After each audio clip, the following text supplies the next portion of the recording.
Siapa yang bersuka cita hari ini? Boleh lambaikan tangan saudara. Bisa enggak kasih kiri kanan saudara senyuman yang terbaik sambil katakan, wajahmu kayak malaikat hari ini. Karena dipenuhi dengan kemuliaan Tuhan. Yang setuju katakan amin. Yang setuju kita kasih tepuk tangannya yang meriah buat Tuhan kita. Berapa banyak yang excited tahun ini 2025 adalah the year of double favor. Tahun favor ganda Tuhan manifestasikan dalam kehidupan kita masing-masing. Yang bersuka cita boleh lambaikan tangan saudara. Kita kasih tepuk tangannya sekali lagi yang meriah. Amin. Saudara percaya, memang kalau secara dunia orang ngomong ini kebalik.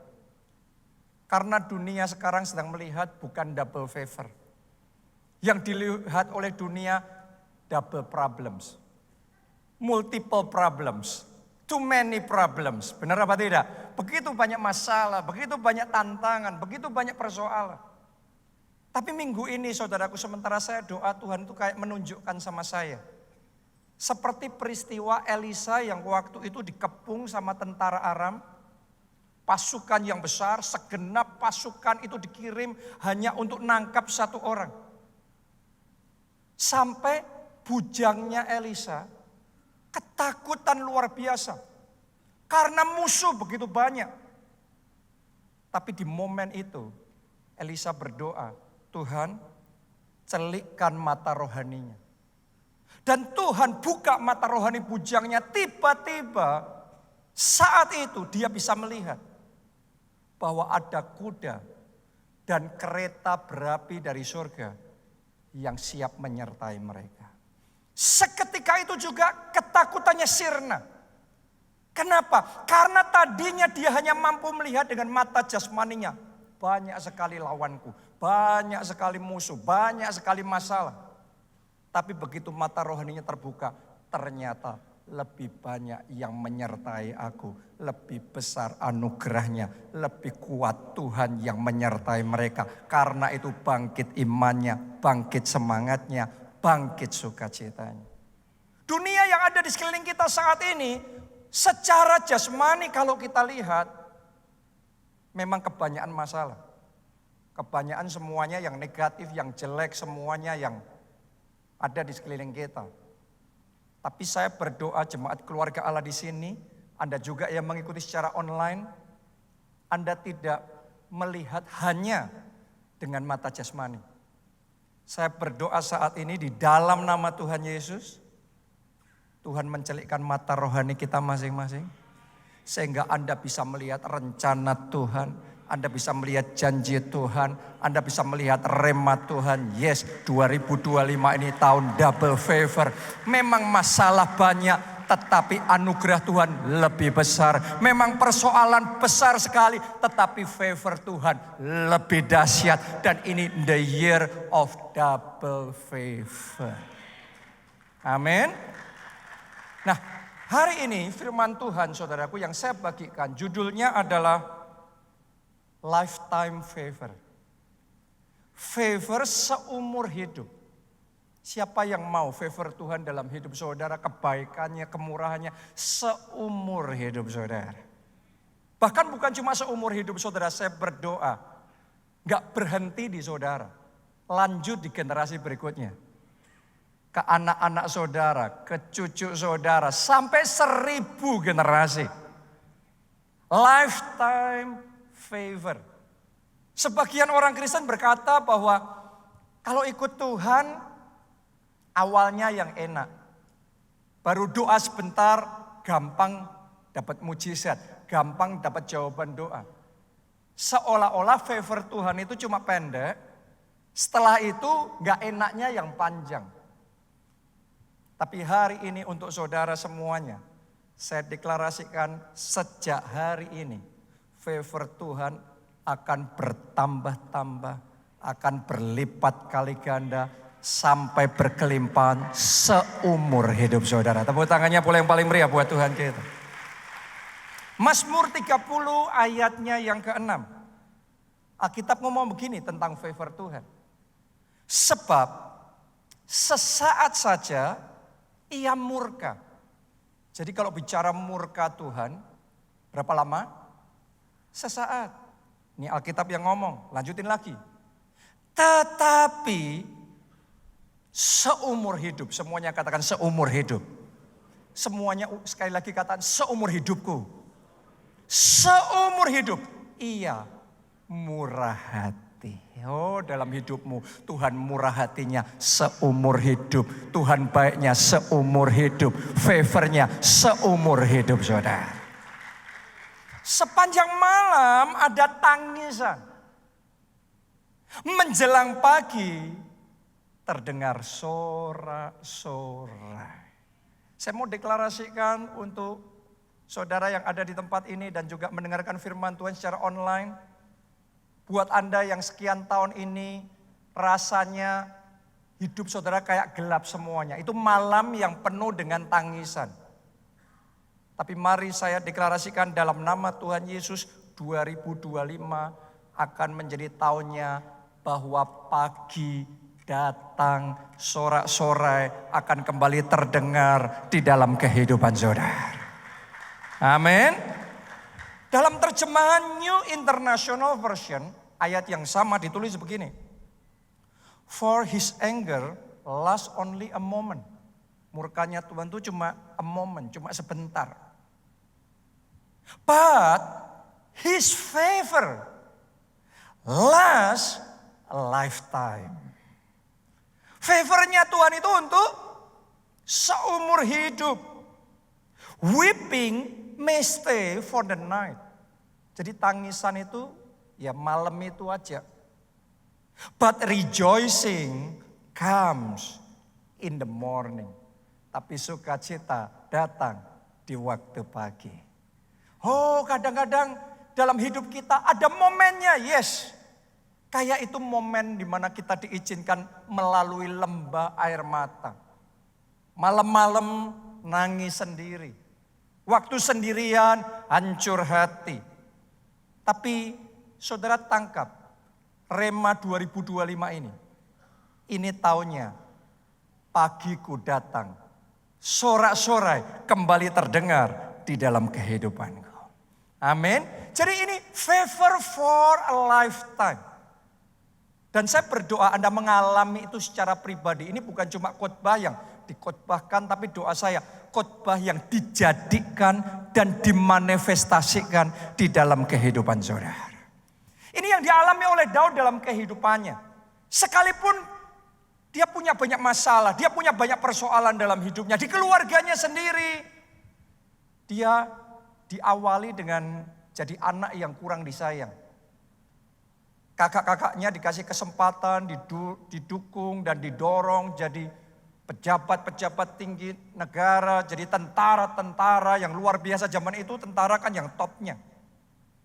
Tetapi Daud yang disuruh untuk mengembalakan domba di padang cuma 2-3 ekor. Jadi seolah-olah dibedain. Ya, Daud ini saudaraku bahkan ketika Nabi Samuel datang ke rumahnya mau memilih salah satu dari anak bapaknya untuk menjadi raja. Yang lainnya semuanya dipanggil supaya bisa ikut seleksi raja. Kecuali Daud. Kecuali Daud. Banyak orang kalau ngalami perlakuan kayak gitu terus dan terus dan terus. Ngerasanya ngomongnya aku anak yang tidak disayang. Aku anak yang dibeda-bedain. Ada nggak di antara saudara yang ngerasa seperti hidupku kok nggak baik terus. Kok nasibku sial terus. Tapi percayakah Tuhan, percayakah saudara, Tuhan bisa mengoverride semua kesialan saudara. Tuhan bisa melampaui semua yang tidak baik yang Anda alami di dalam kehidupan saudara. Daud yang mengalami seperti itu. Tapi karena favor Tuhan datang. Orang tuanya yang mendiskualifikasi dia. Tetapi Tuhan yang membawa dia dari padang menggembalakan kambing domba. Diurapi oleh Nabi Samuel. Sampai di istana memerintah jadi raja atas seluruh bangsa Israel. Orang boleh mendiskualifikasi saudara. Tapi saya mau katakan Tuhan memilih saudara. Dan favor Tuhan akan mendatangi saudara. Dan karena favor Tuhan mendatangi saudara, pintu-pintu akan Tuhan bukakan. Dan favor itu akan membawa saudara ke dimensi, ke tempat-tempat yang tidak terpikirkan dan tidak terbayangkan di dalam kehidupan saudara. Amin. Ketika Daud menghadapi Goliat, harusnya nggak mungkin menang. Itu bukan lawan yang seimbang. Tapi favor Tuhan yang menyertai dia. Dan favor Tuhan yang menumbangkan Goliat serta memberi kemenangan kepada Daud. Tahun ini favor Tuhan akan memberikan kemenangan yang mengejutkan dalam hidup saudara. Kemenangan yang orang ngomong gak mungkin.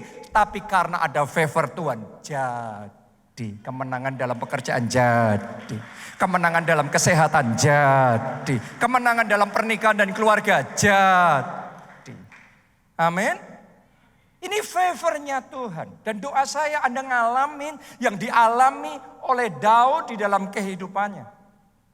Mungkin sebagian orang berpikir ngalami seperti itu.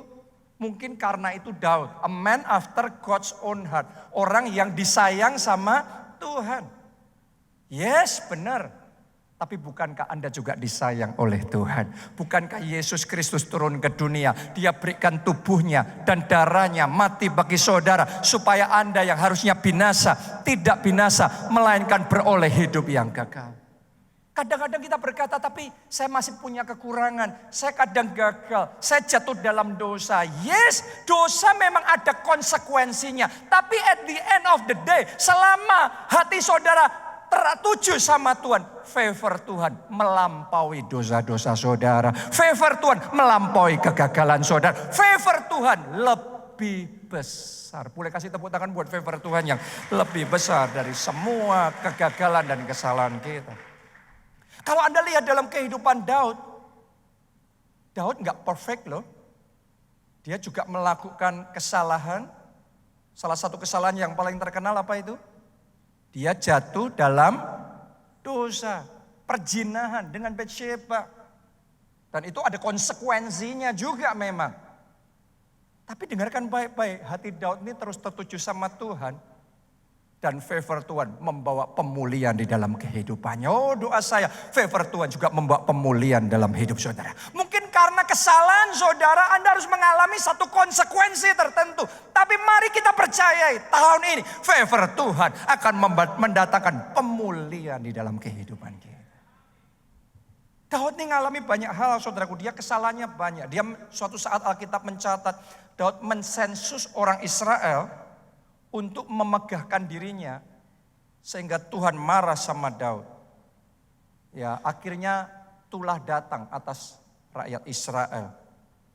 Bahkan Tuhan juga pernah marah sama Daud karena dia ngacau dalam membawa tabut perjanjian. Bukan dengan caranya Tuhan, tetapi dengan cara orang Filistin. Loh, kok ngikutin caranya orang Filistin? Bukan cara yang diajarkan oleh Tuhan. Jadi dalam kehidupan Daud ini, dia nggak perfect. Sama seperti saudara dan saya, we are not perfect. Kita nggak sempurna, tapi favor Tuhan yang akan menyempurnakan kita. Jadi hari ini, mari kita buka hati kita lebar-lebar dan kita terima dengan iman. Favor Tuhan ada di dalam kehidupan kita. Kegagalan kita tidak lebih besar daripada kemurahan Tuhan. Kesalahan kita tidak lebih hebat daripada kasih karunia-Nya. Favor Tuhan dalam hidup kita bukan untuk sesaat, tetapi selamanya, seumur hidup kita. Amin. Favor Tuhan tidak berakhir saat engkau punya banyak masalah. Favor Tuhan tidak berhenti saat saudara mengalami kegagalan dan jatuh. Saya mau ngomong sama saudara, Allah yang kita sembah, Allah yang tidak berubah. Dulu, sekarang, sampai selama-lamanya. Kasih-Nya juga tidak berubah.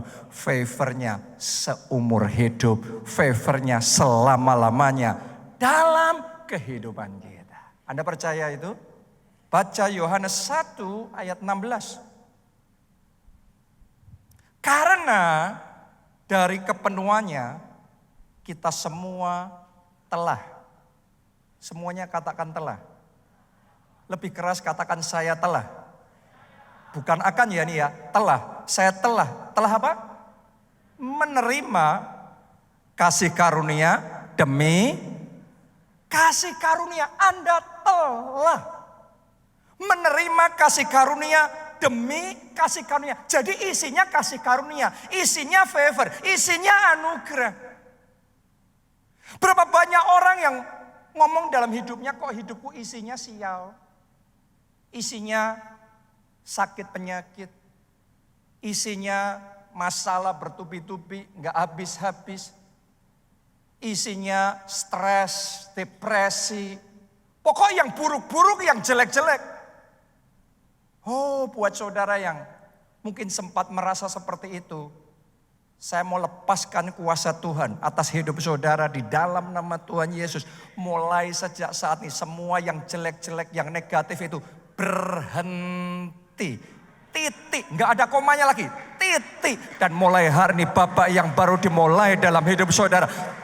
Anda dibawa Tuhan dari kasih karunia pada kasih karunia. Isinya mulai hari ini keberuntungan, kemujuran yang baik-baik datang dalam hidup saudara. Hal-hal yang indah. Tahun ini 2025 akan dipenuhi dengan kejutan-kejutan yang luar biasa. Hal-hal yang menyenangkan, yang mendatangkan sukacita besar dalam hidup saudara. Sehingga nanti Anda akan tahu ya, ketika itu terjadi, itu bukan karena keadaan dunia, karena dunia lagi gelap-gelapnya. Tapi karena ada favor Tuhan di dalam hidup saudara. Jadi terima itu dalam nama Tuhan Yesus. Amin. Ini yang dialami oleh Daud. Dibawa Tuhan dari kasih karunia pada kasih karunia. Dari favor pada favor. Dalam hidup Daud, makin hari favor Tuhan makin tebal. Makin hari makin besar. Makin hari makin melimpah sampai seumur hidupnya. Bahkan Alkitab mencatat Daud meninggalnya itu keren banget. Meninggalnya itu dalam keadaan yang dicatat dalam Alkitab penuh dengan kekayaan dan kemuliaan. Padahal dimulai dari small beginning. Dimulai dari nothing, nobody dia. Tapi di final momennya dia penuh dengan kemuliaan Tuhan. That is lifetime favor. Doa saya favor yang sama yang Tuhan kasih sama Daud seperti itu. Saat ini juga kita terima dalam nama Tuhan Yesus. Amin. Favor seumur hidup. Beda sama Eli. Di Alkitab ada satu imam namanya Eli. Ngalaminya malah sebaliknya. Kita baca ya. 1 Samuel 2 ayat 28 sampai ayat 30. Dan aku telah memilihnya dari segala suku Israel menjadi imam bagiku. Gak main-main loh saudaraku. Dari antara semua suku dia yang dipilih nih. Ini orang spesial banget sebenarnya. Supaya ia mempersembahkan korban di atas mezbahku. Membakar ukupan dan memakai baju efod di hadapanku. Kepada kaummu telah kuserahkan segala korban api-apian orang Israel. Jadi di ayat 28 ini sebenarnya kehidupan Imam Eli ini dipenuhi dengan favor Tuhan. Betul apa tidak? Ya, tapi mari kita lihat. Sayangnya yang terjadi berikutnya. Ayat 29. Tuhan ngomong gini sama dia. Mengapa engkau memandang dengan loba kepada korban sembelihanku dan korban sajianku yang telah kuperintahkan? Dan mengapa engkau menghormati anak-anakmu lebih daripadaku? Sambil kamu menggemukkan dirimu dengan bagian yang terbaik dari setiap korban sajian umatku Israel. Jadi ini bicara tentang imam yang ngambil persembahan dari umat Tuhan hanya untuk menggemukkan dirinya sendiri. Ya, dan Tuhan gak suka dengan itu. Tuhan tidak berkenan dengan yang dilakukan oleh Imam Eli ini. Ayat 30. Sebab itu demikianlah firman Tuhan Allah Israel. Sesungguhnya aku telah berjanji. Keluargamu dan kaummu akan hidup di hadapanku selamanya. Harusnya gitu, selamanya. Tetapi sekarang demikianlah firman Tuhan. Jauhlah itu daripadaku. Kalimat kuncinya yang terakhir saudaraku. Ayo kita baca bersama-sama. Ini kunci dari favor Tuhan. 1, 2, 3. Sebab siapa yang menghormati aku akan kuhormati. Tetapi siapa yang menghina aku akan dipandang rendah. Ternyata sikap hati itu kunci. Anda mau menikmati favor Tuhan dalam hidup saudara. Anda mau 2025 ini dipenuhi dengan favor demi favor yang melimpah dalam hidup saudara. Anda mau seumur hidup selalu favor dan favor dan favor. Sikap hati. Tuhan yang ngomong bahwa manusia melihat apa yang di depan mata. Kalau Anda kenalan dengan satu dengan yang lain, ngobrol, ini itu menjajakinya apa yang di depan mata. Itu manusia. Tapi Alkitab mencatat Allah melihat apa yang di dalam hati. Jadi sikap hati kita. Yang dilihat Tuhan tuh melampaui perkataan kita. Yang dilihat Tuhan tuh melampaui tindakan kita. Yang dilihat Tuhan tuh kedalaman hati kita. Imam Eli yang tadinya diawali menghormati Tuhan begitu luar biasa. Sampai di satu titik. Hormatnya sama Tuhan hilang. Dan karena itu kehilangan juga perkenanan Tuhan di dalam kehidupannya. Jadi hari ini sementara kita mengimani dan mempercayai favor Tuhan datang dalam hidup kita, saya mau pastikan hati kita siap di hadapan Tuhan. Hati kita berkenan di hadapan Tuhan dan ready untuk menerima favor yang lebih besar lagi. Amin. Nah, tahukah saudara satu favor satu sikap hati yang sangat dilihat oleh Tuhan. Dan itu menarik buat Tuhan untuk mencurahkan favornya dalam hidup kita. Namanya adalah kerendahan hati. Oke, favor Tuhan itu datang bukan sama orang sombong. Favor Tuhan itu datang sama yang rendah hati. Kita baca yuk 1 Petrus 5 ayat yang kelima. Demikian jugalah kamu, hai orang-orang muda, tunduklah kepada orang-orang tua. Dan kamu semua, nah ini poinnya. Rendahkanlah dirimu seorang terhadap yang lain. Sebab Allah menentang orang yang congkak. Tetapi mengasihani orang yang rendah hati. Nah kalimat itu saudaraku saya mau bacain di Alkitab bahasa Inggris ya. Ditulis gini. Clothe yourself with humility. Jadi bahasa yang dipakai itu clothes itu apa? Mengenakan pakaian.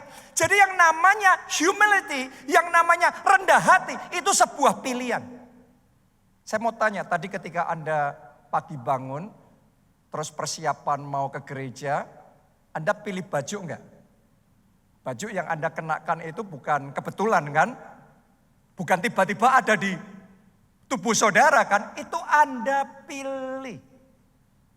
Sama seperti itu juga dengan kerendahan hati. Mulai hari ini ambil keputusan untuk mengenakan kerendahan hati.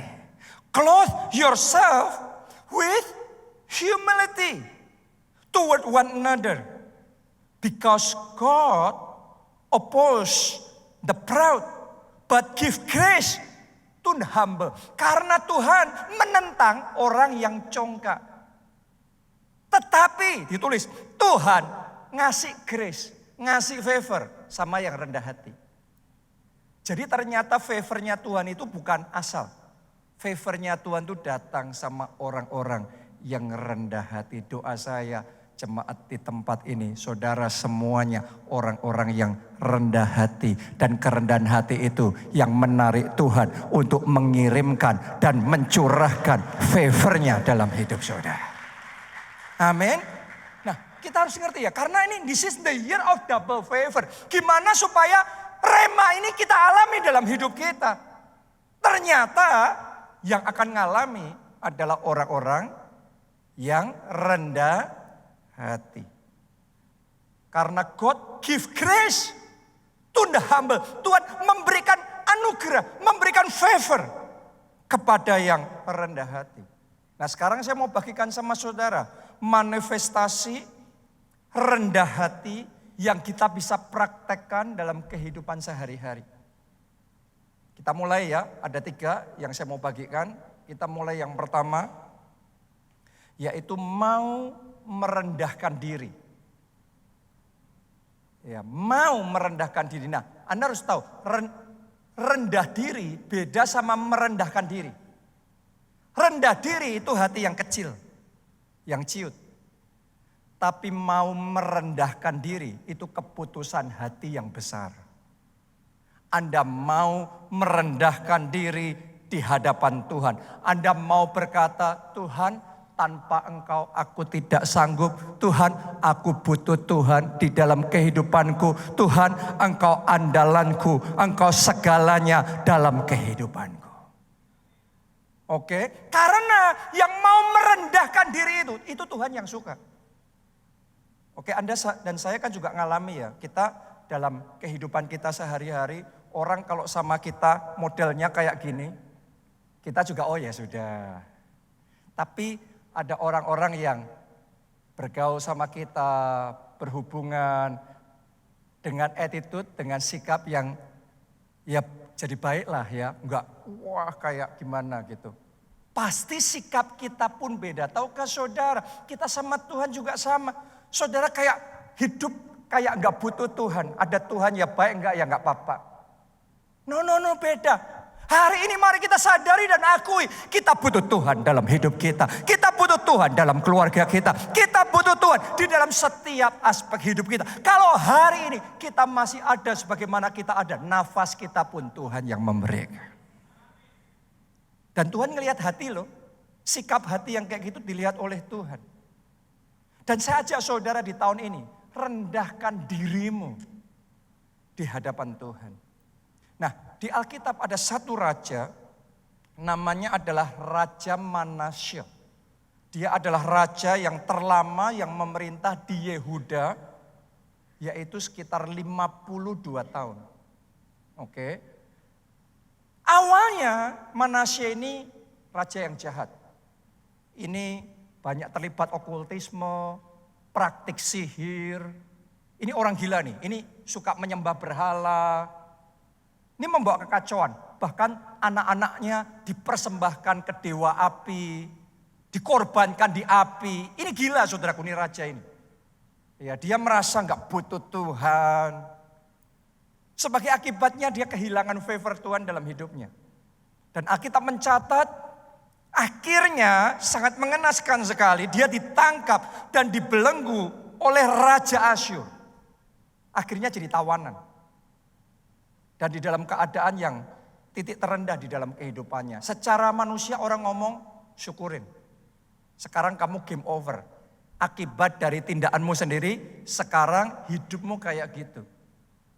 Tapi yang luar biasa dalam hidup Manasye ini, di titik terendah dalam hidupnya, Alkitab mencatat dia mau merendahkan diri di hadapan Tuhan. Kita baca ya. 2 Tawarik 33. Ayat 12 sampai ayatnya yang ke-13. Dalam keadaan yang terdesak ini, dalam keadaan yang terdesak ya, ia berusaha apa? Melunakkan hati Tuhan. Tahukah saudara, Anda juga bisa loh di tahun 2025 ini melunakkan hati Tuhan. Kadang-kadang karena dosa kita, karena kesombongan, kecongkaan kita, karena hal-hal tertentu dalam hidup kita, hati Tuhan jadi jengkel, hati Tuhan jadi keras, jadi tertutup. Tapi ternyata Manasye ini tahu satu hal, dia bisa berusaha melunakkan apa tadi? Hati Tuhan Allahnya. Lihat ini, kalimat berikutnya.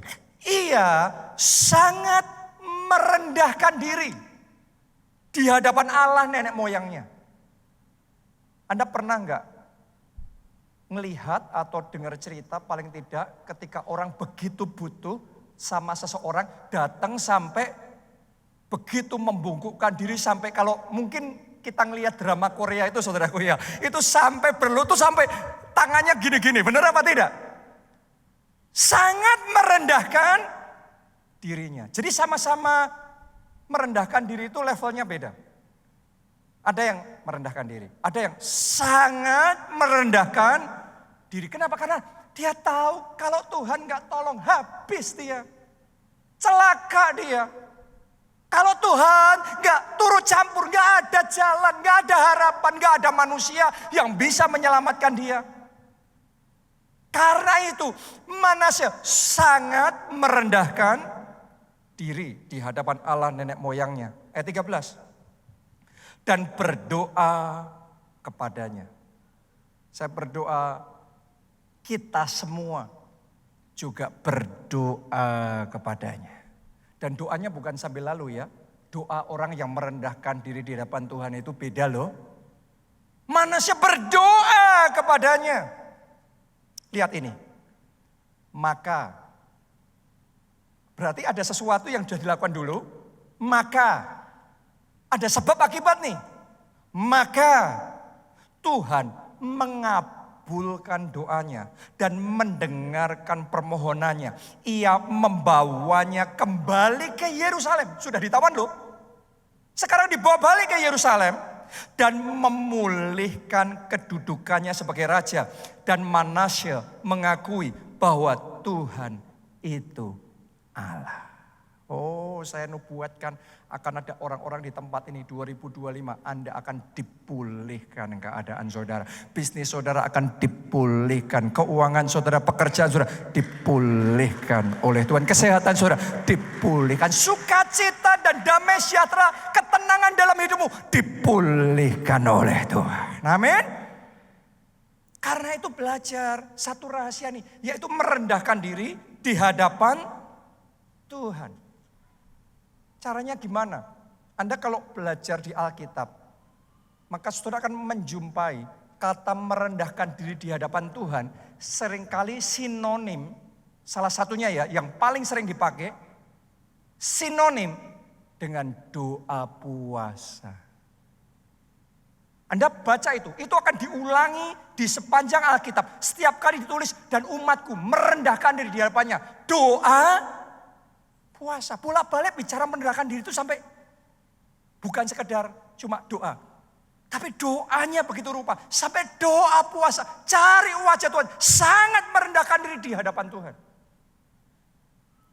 Waktu saya belajar cara orang Afrika berdoa saudaraku ya, itu sampai bukan doa kayak gini. Kita kalau di Indonesia kan kadang-kadang merasa terhormat gitu. Tapi mereka tuh kalau doa itu benar-benar sampai berlutut, bahkan sampai tersungkur. Itu benar-benar telungkup. Jadi sampai rata tanah tubuhnya itu.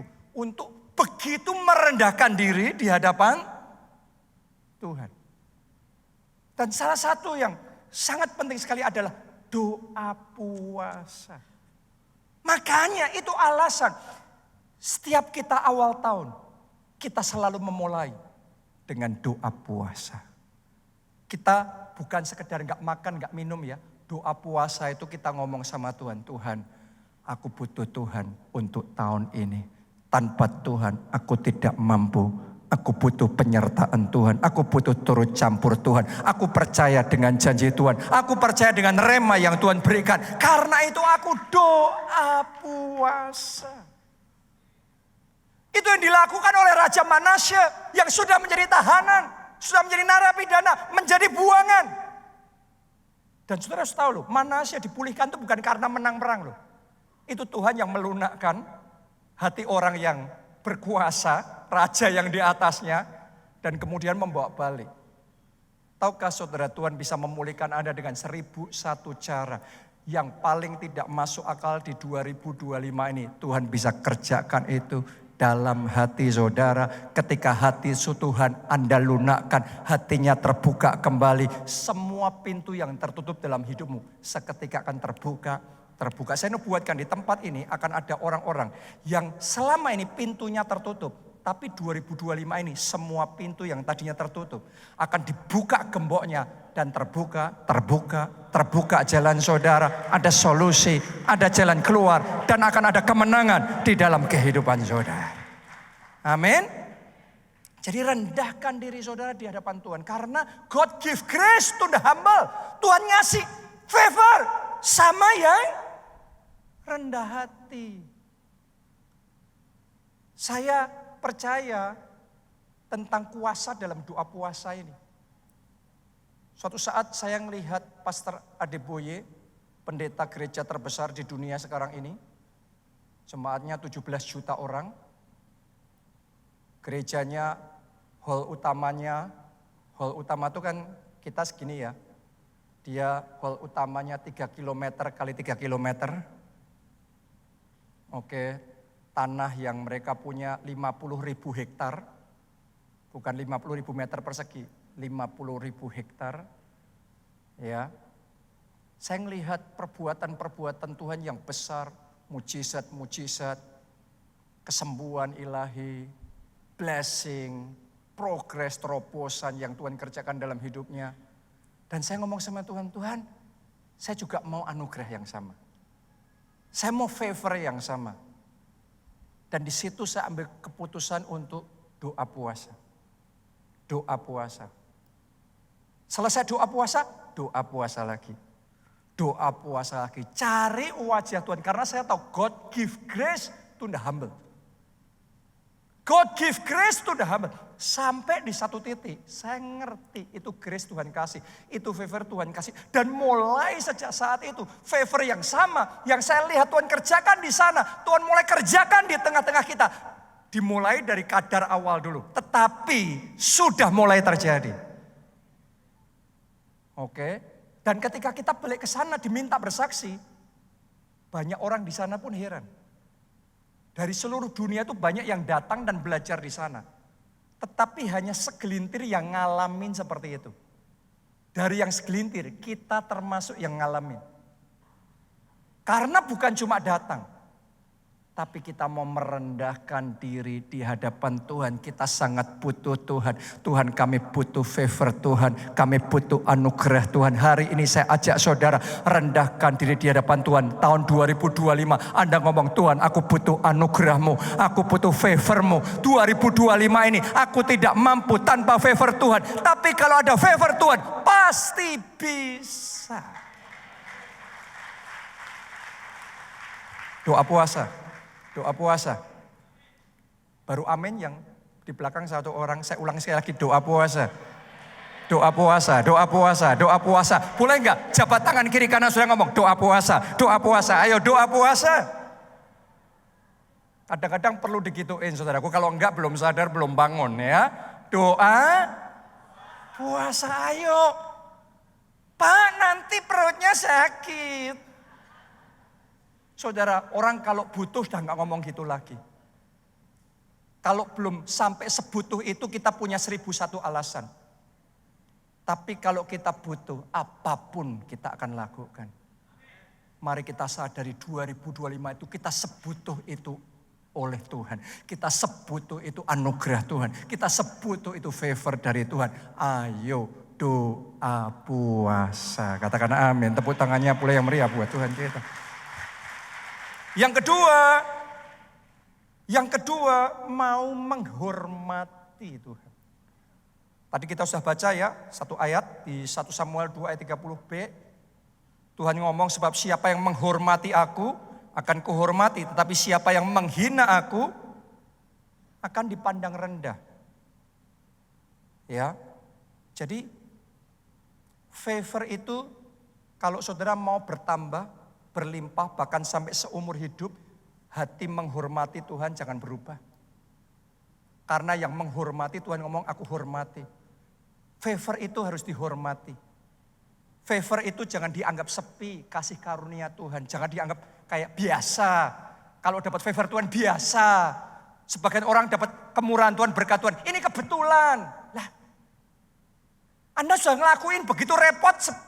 Sampai serepot itu buat teman saudara. Anda korbannya sampai segitu, tapi teman saudara ngomong biasa. Kira-kira hati saudara gimana? Banyak orang terima pertolongan Tuhan, ini kebetulan. Saya mau ngomong sama saudara, dalam hidup saya ngomong sama Tuhan, tidak ada yang kebetulan. Semua yang baik, semua yang indah, semuanya itu pemberian dari Tuhan. Karena itu saya ngomong terima kasih Tuhan. Itu hati yang menghormati Tuhan. Doa saya mulai hari ini hati saudara menghormati Tuhan lebih dari segalanya. Tahukah saudara cara menghormati Tuhan? Salah satunya Tuhan lihat dari bagaimana kita menggunakan waktu kita setiap hari. Kita ngomong kita menghormati Tuhan, gimana caranya? Saya ajak saudara, sediakan waktu khusus buat Tuhan tiap hari. Kalau ada orang ngomong gak punya waktu berdoa, sederhana. Itu bicara sikap hati saja. Karena kalau kita punya sikap hati begitu menghormati Tuhan, kita buat waktu. Saudara katakanlah sudah sibuk hari ini. Janjian penuh, padat semua. Tapi kalau hari ini dari istana, Bapak Presiden atau Menteri calling saudara untuk datang hari ini. Saya mau tanya saudara, bisa nggak datang? Itu cuma sisi prioritas saja. Anda boleh setting semua jadwal penuh semua. Tapi waktu kita bicara kuat tentang prioritas kita. Kiranya di 2025 ini Anda punya waktu yang spesial buat Tuhan. Anda tiap hari ngomong sama Tuhan, Tuhan Engkau yang terutama, Engkau yang pertama dalam hidupku. Tiap pagi aku bangun tidur, aku buka mataku, 1 jam pertama adalah untuk Tuhan. 1 jam pertama adalah pujian, penyembahan yang menyenangkan hati Tuhan. 1 jam pertama adalah doa dan firman, persekutuan yang intim dengan Roh Kudus. Tepuk tangannya yang paling meriah buat Tuhan kita. Hormati Tuhan. Tahu nggak saudaraku, ibadah kayak gini, cara kita beribadah ini juga cara kita menghormati Tuhan. Sama-sama ibadahnya, tapi Anda harus ngerti loh, Tuhan menembus, mata Tuhan melihat menembus, melampaui ibadahnya sampai ke kedalaman hati kita. Sebagian orang Kristen ibadah kalau sempat. Sebagian lagi harus sempat. Itu bobotnya beda sama Tuhan. Anda harus ngerti. Sebagian sama-sama datang di ibadah. Tapi di ibadah buat sebagian orang pokoknya yang penting sudah ibadah. Tapi buat sebagian orang lagi beribadah itu artinya membawa penyembahan yang terbaik buat Tuhan. Membawa pengagungan yang terbaik. Karena itu waktu penyembahan pun gak asal. Waktu penyembahan benar-benar. Gak cuma ngelihat layar, ngelihat pemusik, pemuji. No. Tetapi sungguh-sungguh dari hati meluap penyembahan. Mengangkat tangannya, mengagungkan Tuhan. Menaikkan ucapan syukur dan puji-pujian sama Tuhan. Itu menghormati Tuhan. Jadi saya ajak saudara untuk bisa membedakan. Karena semua orang merasa menghormati Tuhan. Tapi kadar penghormatannya sama Tuhan beda.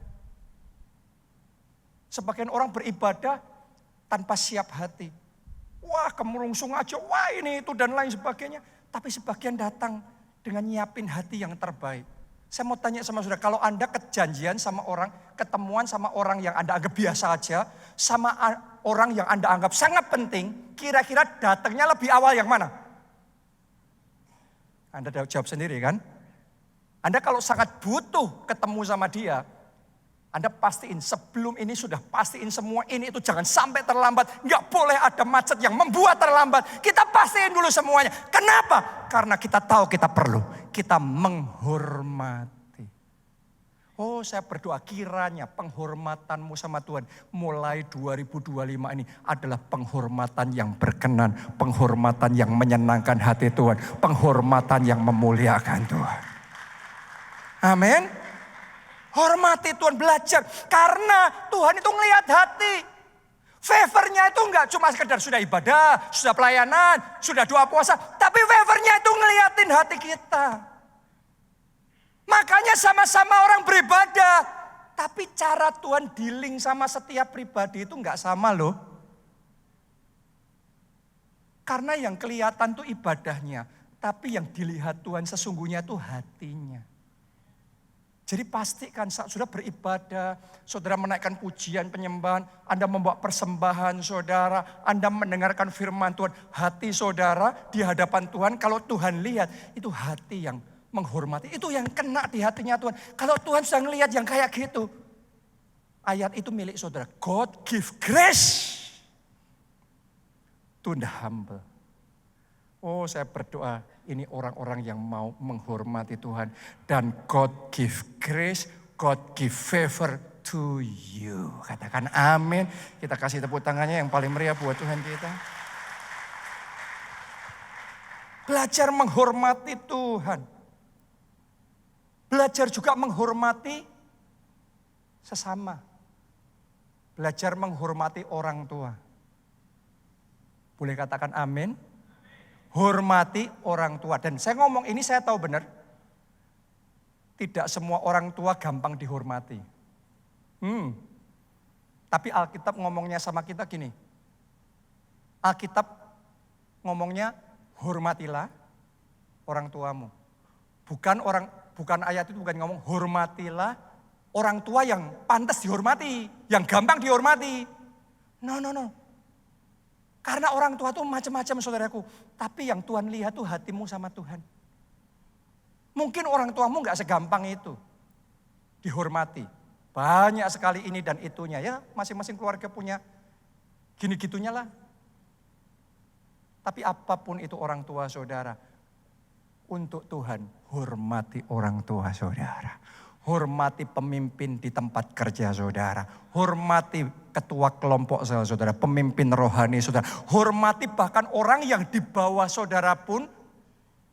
Hormati juga mereka. Perlakukan dengan baik. Karena itu yang dilihat Tuhan. Dan itu yang jadi magnet buat grace, buat favor itu datang.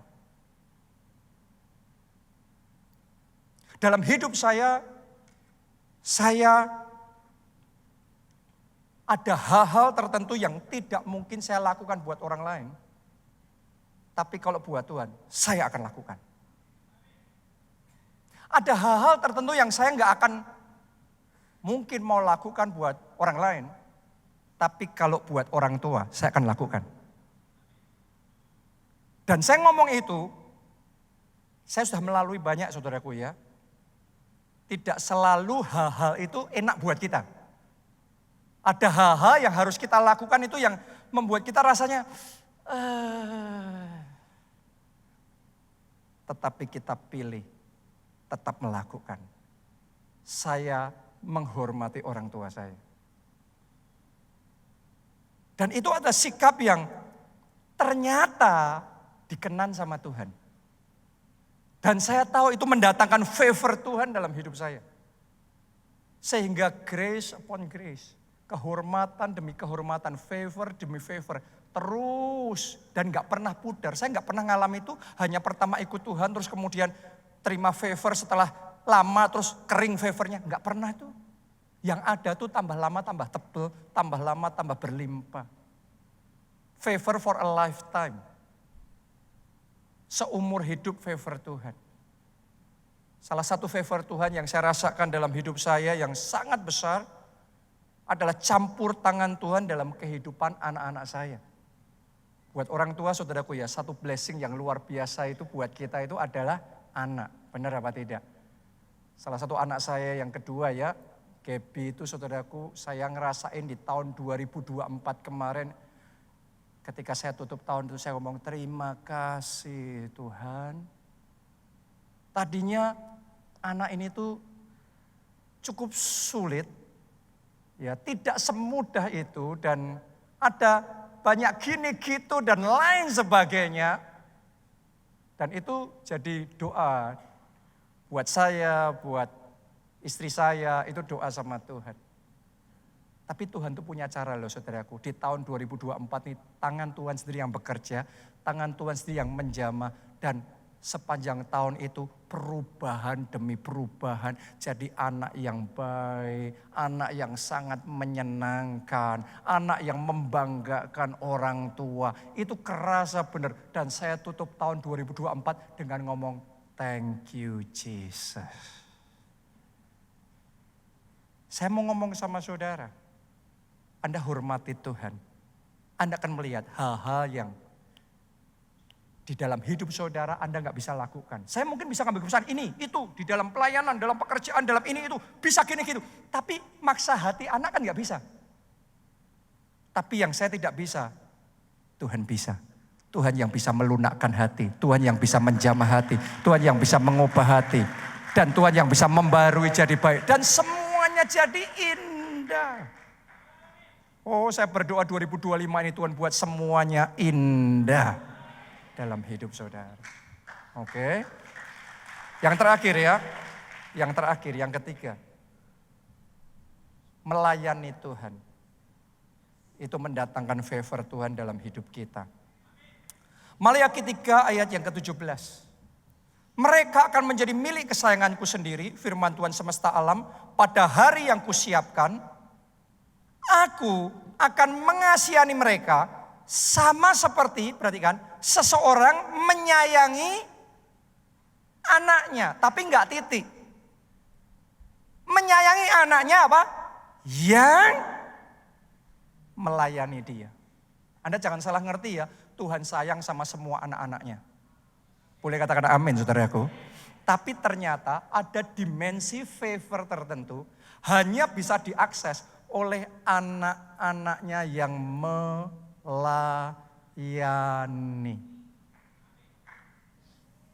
Anda nggak melayani Tuhan pun, Anda nggak melayani Bapak Surgawi pun, Tuhan tetap sayang sama saudara. Tuhan tetap menerima apa adanya. Tuhan tetap memberkati saudara. Tapi Anda harus sadar satu hal, ada dimensi favor tertentu hanya terbuka. Itu ayat tadi ngomong, buat anaknya yang melayani. Saya berdoa di tahun ini 2025 Anda akan dibawa Tuhan masuk ke favor yang belum pernah Anda alami sebelumnya seumur hidup saudara. Karena itu mulailah melayani. Sakaria, Elisabeth, mereka melayani Tuhan. Tapi doa minta anak pun gak dikasih. Hebatnya gini, di saat doa minta anak gak dikasih, gak ngambek loh, tetap melayani. Sampai Alkitab ngomong, sampai lanjut usianya. Ini orang yang melayani itu gini, ternyata kadang Tuhan tuh ngelihat ya saudaraku ya, kita melayani, kita ibadah, terus kita minta, terus Tuhan tuh ngetes, kalau enggak dikasih gimana nanti? Nah banyak orang kan sudah gagal di titik itu. Tidak dengan Sakaria dan Elisabeth, tetap melayani. Mau dijawab enggak dijawab doanya, tetap melayani, tetap cinta Tuhan, tetap memprioritaskan Tuhan. Dan di masa tuanya, di saat orang ngomong enggak mungkin, di situ favor Tuhan datang. Di situ Tuhan kasih anak dan anaknya bukan biasa. Sampai hari ini tentang anak itu masih terus diceritakan. Yaitu Yohanes Pembaptis. Jadi dia seolah-olah ngalami delay. Tapi delay sekian puluh tahun yang dia alami terbayar dengan ribuan tahun berikutnya. Tentang anak itu masih diceritakan terus. Sampai hari ini. Itu berkat orang-orang yang melayani. Saya berdoa dalam hidupmu, engkau akan menikmati berkat orang-orang yang melayani Tuhan. Orang-orang yang tanpa pamrih tetap melayani Tuhan. Dan terus setia memberikan yang terbaik buat Tuhan. Saya nggak tahu Pastor Nita di sini cerita sama saudara apa tidak. Salah satu yang saya rasakan blessing yang luar biasa dari Tuhan itu dalam hidup saya adalah anak saya yang pertama, Jessica. Akhir tahun lalu dia diterima masuk di satu public university nomor 1 di Amerika, di UCLA. Padahal untuk masuk di situ gak segampang itu. Tahun kemarin dari Indonesia cuma 5 orang saja yang bisa masuk di situ. Ya, jadi ini sesuatu yang tidak terduga. Biasanya kalau mau masuk di situ, persiapannya sudah sekian tahun sebelumnya, harus nilainya bagus, ngumpulin portfolio ini itu.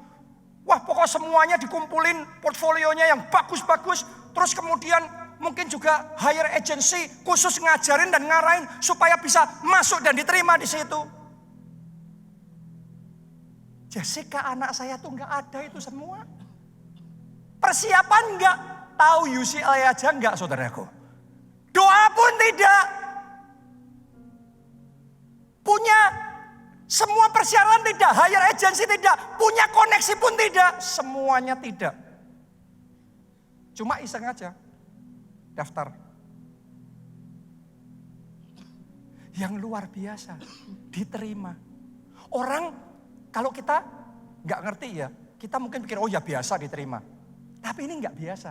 Orang yang ngerti, heran kok diterima ya, kok bisa diterima ya. Impossible banget, kok bisa ya.